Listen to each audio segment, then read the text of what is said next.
আসসালামু আলাইকুম।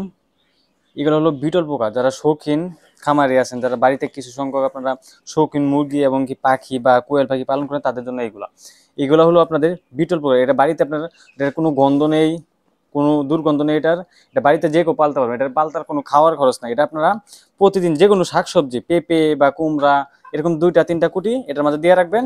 প্রতি 3-4 দিন পর পরে খাবার দিলে এগুলাকে হবে। এটাকে আপনার উৎপাদন করার নিয়ম হলো, মানে এটাতে বাচ্চা ফোটানোর নিয়ম হলো আপনার, ধরেন যে এই লার্ভাগুলো এগুলো আপনার বিটল পুরো লার্ভা, মাদার লার্ভা বলা হয় এগুলোকে।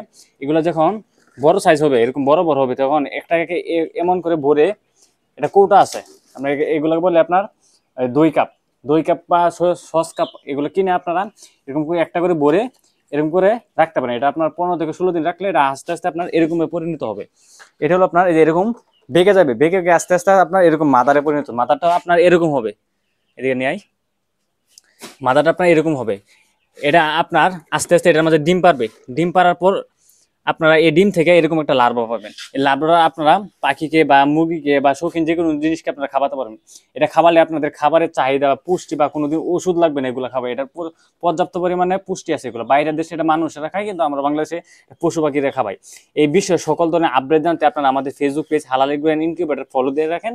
এটা কিভাবে পালতে হয়, কিভাবে বড় করতে হয় বা কি ধরনের সমস্যা আছে, এগুলা পালতে কি কি লাগে, সব ধরনের আপডেট দিয়ে দেবো আমরা ভিডিওতে আমাদের ফেসবুক পেজে। আপনারা সকলে আমাদের ফেসবুক পেজে নক দিয়ে রাখেন। সকলকে ধন্যবাদ। আসসালামু আলাইকুম।